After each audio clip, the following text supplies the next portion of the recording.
Hi, my name is Sky Knight from TS Powerline, and I was introduced by my friend Tyler to this guy here. We haven't exchanged names yet, but he allowed me to do a deck profile on his Revelation deck, but I'm going to let him introduce himself first. Hey everybody, my name's Nick from Maryland. I play at Superstar Card Gaming, if you heard of us. I'm here at the Albany, New York Regionals. I ended up going 6-4. Day one I went 6-1, had a really great day, and day two I totally tanked, but the deck ended up working well for me, so if you got a moment, I'll get right into the deck profile. So I play Genesis, Amaruda, Revelation style Genesis, my Forerunner. Her skill, very simple, slide into soul, you get to stand a unit and draw a card. For the grade 3s, I'm running 4 Amaruda. If you don't ride her, you're pretty much not going to have a good game. What makes her so great is her stride break skill is good, but her Revelation ability, where you can Soul Blast 3 Revelations to stride for free, is what really makes this deck shine, because it's like soft nets and you don't have to worry about getting caught without any stride fodder. So for the other grade 3, I actually just won one other grade 3, Asuza. Revelation skill, and then she gets the ability Generation Break 1 when you soul charge a unit plus 1,000 power, and if it's by Revelation, she gets an additional +2 for a total of +3. Very similar to a grade 2 that I'll introduce later. But only a total of 5 grade 3s. I have no problem G-assisting in this deck just because you get your soft pluses with Amaruda with their free strides. Insane. It's worked out so far. The only time where I actually drew into her and not her, so I couldn't G-assist, was actually against my 7C's grade 1 rush matchup, so it didn't matter that I got her. It was a tough match, but I ended up getting that. The next card is Ninyo. She's probably the best grade 2 in this deck. Her skill is simple. Anytime a card is rested due to Revelation, you can counterblast 1, and she gains the original power of that rested rear guard. It's not once per turn, so there's been multiple times where with Revelation, rest something, gives it +9 or +11 if I rested grade 3, and then restand it and rest it again, counterblast, and you get another +9, +11. So going into your attack sequence, you know, she's swinging base like 20, 30 KO by herself. Really solid card. Next grade 2, we have Kotanaha. Her skill, anytime a card is soul charge, +1. If it's by Revelation, it's +2 instead. Very similar to the other grade 3 that I did earlier. The only difference is she's non-generation break, so there are times where you can make those magic 17 columns in the early game to get some early pressure. Do you know what the Alright, so the next grade 2 is Senri. Honestly, she's not that good of a grade 2. However, she has the Revelation ability, which is important for all this, all the deck's function. Her skill, once per turn, anytime something's rested by Revelation, you can check the top card of the deck. You can either leave it there, put it on the bottom of the deck. If you put it on the bottom, she gets +2. Not exciting, but she is one of our few Revelation units. That's a grade 2. Alright, for the grade 1s, 4 Revelation Perfect Guards. I never found the need to actually run the Unflipper in this deck because you don't counterblast that much. It's usually twice, maybe 3 times per turn. Besides that, she does have the Revelation ability on Guard Circle, which is really nice. I think that's the first unit that has that on Guard Circle. And then she also has the added benefit that if you have another copy of her in the soul, you can soul charge 2. So the way I see it is if you Revelation 1 into the soul with her, and then use her second ability soul charge 2, you just soul charge 3 units, which is just enough to pay for Amaruda's stride cost, which is a soft +1.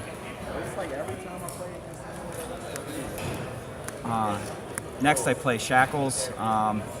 Very simple skill. In the soul, you can tuck them back into your deck, stand a unit, and give it plus 3,000 power. he gets you your nice power lanes too, going into your stride sequence or your attack sequence, so that you're swinging for 30 plus numbers. Next we have Detect Angel.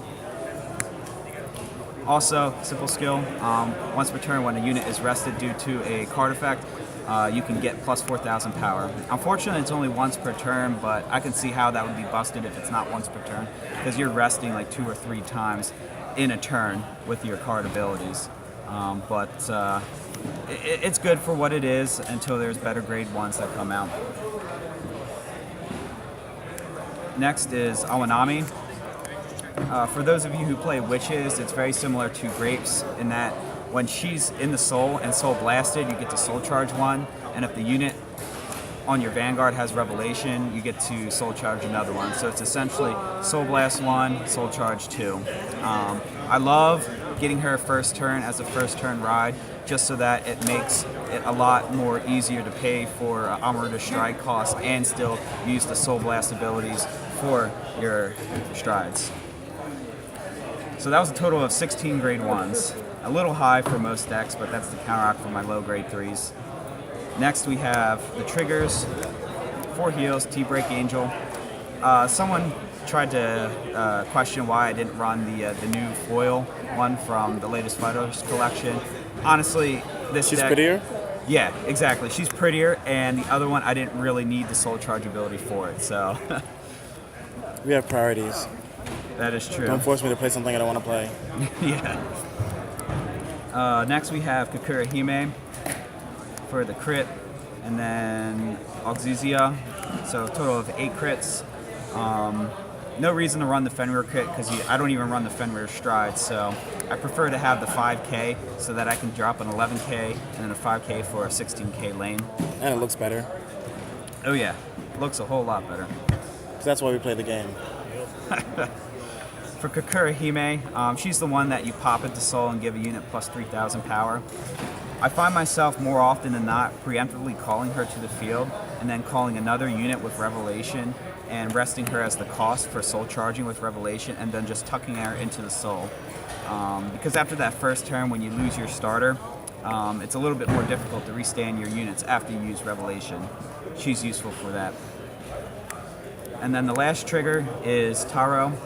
At first, when I built the deck, I was running Dreaming Dragon, but I found myself more often than not finishing off my opponent before I actually got in the realm of deck out, and I found myself to like soul charging the Dreaming Dragons off Amaruda's stride skill and missing her second part of the stride skill because those darn stand triggers didn't have Revelation. But not only is her skill good to restand something when it's soul blasted, but the keyword Revelation makes it a lot easier so that you don't miss your timings on Amaruda's skills.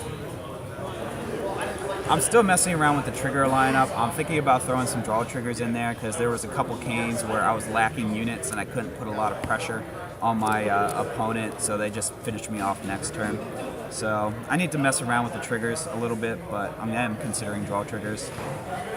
Alright, for the strides, the bread and butter of this deck, Ishtar.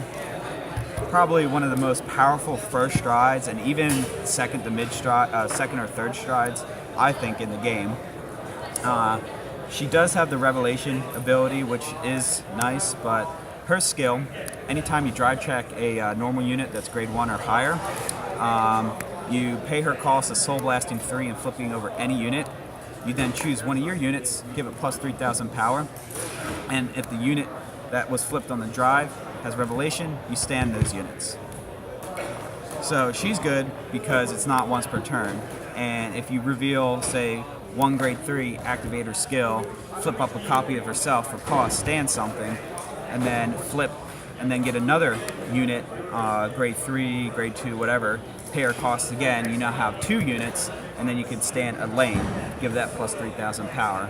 And if you do your main phase sequence right, you're already swinging with like 30 plus lanes, so you just restood 30 plus lanes.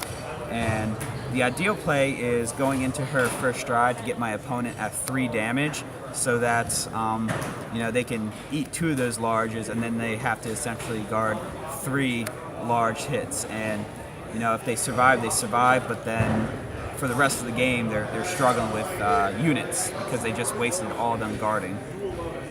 But solid stride, solid stride. So next, honestly, the rest of the strides are just fillers because I don't go into them much, but I do run for Vanguard. He actually won me a game today just because when I went into Ishtar first turn, my opponent playing Shadows dropped 2 perfect guards and 2 heal triggers on that turn. So then my following turn, knowing that he didn't drive check like any of that stuff, perfect guards or heals, I went into him and he proceeded to no guard. I ended up like revealing 2 crits, so a total of 3 damage. But he's useful, but more or less filler. Next we have Sabriz. I never used him today, but I have used him in previous games. It is what it is. And then next, the GB8 Athena. On attack, you Soul Blast as many cards as you want, and for each card Soul Blasted, you give all your rears plus 2,000 power for each card Soul Blasted, and then if you Soul Blasted 3 or more, she gets a crit and 10k power. If my opponent somehow survives both my Amaruda strides, I go into her, and she should be able to finish my opponent. There's only one player that actually survived this just because he had amazing hand, like 16 cards in his hand. The rest of the units are G-Guardians, 2 Iris, on call to guard, Soul Charge 3 from the drop, she gains +5. Still a really good Fighters Collection G-Guard. Super solid. Yeah. Soul Charging those 3 from the drop fuels Amaruda's cost to stride for the following turn, so it ends up being a +1 for you. 1 Dismal, for those who think they're cute. Yeah, cute and trying to attack my rear guards. Or when I go against that random Dimension Police matchup. Hey. Next is Tagwood. Her skill, target a unit on your field, choose as many copies from the drop as that targeted unit, slip it into Soul, and if you at least slipped in 1, she gets +10k shield. The next one, Hana Satsuki, I probably butchered that name. Her skill, target a unit on your field. If you have a copy of that unit on your field, she gets +10,000 power. There was a play I actually did one time where I had the double G guard, called this to slip a unit from a drop into the Soul, and then called this because I now slipped that into the Soul. I now can activate her ability. And then the final G Guardian, Laurier, just a super G Guardian. Nice 30k shield, came in clutch a couple times. So for a total of 6 G Guardians. And that's it for the profile. Hope you guys enjoyed it. Take care. Look at that beard. Yeah.